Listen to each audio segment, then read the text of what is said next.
Hey everyone, good evening, good evening. Came across an article that I couldn't resist sharing. California pot companies sued for not getting smokers high enough. Yes, you heard that, you guys. That's the title of the article. So let's read on, shall we? California's pot business has a new worry to add to the long list of problems facing the industry. Customers suing cannabis brands for allegedly not getting them high enough.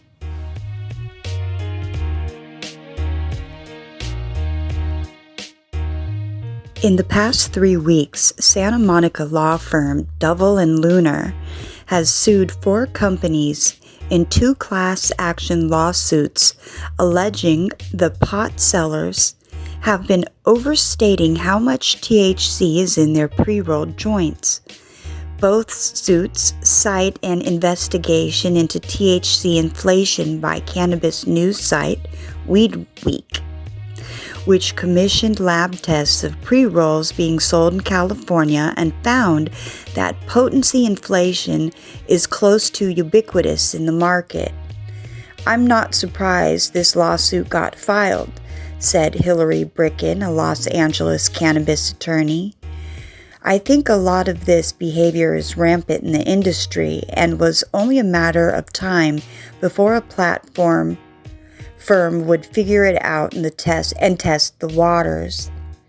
The latest lawsuit was filed Wednesday against Greenfield Organics and LPF JV Corporation, the companies behind the King Roll brand of pre-rolled joints. Citing Weed Week's testing, the complaints allege that makers of King Roll have been overstating the strength of their joints, marketed online as having crazy high potency kief by over 30%. The lawsuit alleges the 2 companies engaged in false and misleading labeling and advertising, and that they knew or should have known that the THC content listed on the label was incorrect. Neither company responded to SF Gates' request for comment regarding the lawsuit. Duvall & Lunar declined to comment on record. California's pot shops charge more for products with higher levels of THC, the primary intoxicant in cannabis, giving pot brands a financial incentive to overstate how much is actually in their products. Pot customers pay on average almost twice as much for cannabis that claims to contain more than 28% THC, compared with cannabis labeled as containing less than 21% THC, according to data provided to SF Gate by cannabis software company FlowHub.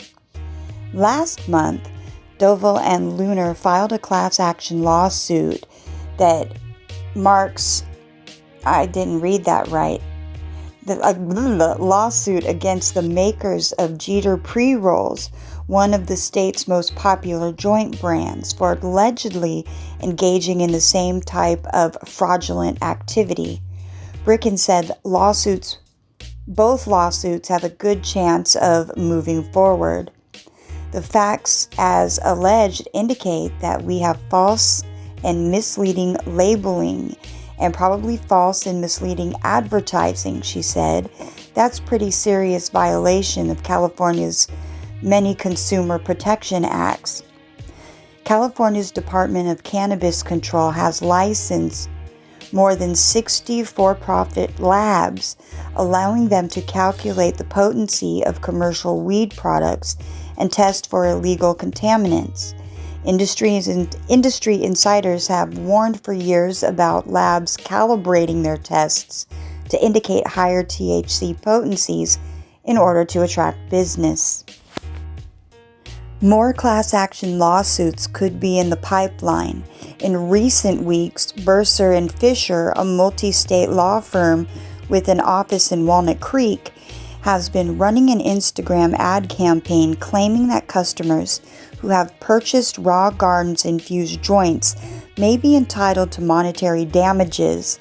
Brucer and Fisher did not respond to any of the requests for comment.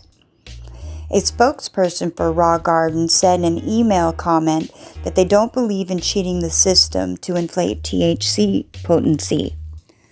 Unfortunately, some people have decided to make false allegations about us, and we want to set the record straight. First, we have not been sued. There is a law firm that is fishing for complaints, but there is no data to support the claim. Second, we are dedicated to transparency and put forward extraordinary effort to see that the cannabis plant in our products are fresh and represented as accurately as possible. Bricken said that these lawsuits should send a wake-up call to the cannabis companies that inaccurate THC potency labels could land them in court. Things like this that carry risk of civil damages and reputational risk need to be taken very seriously, she said.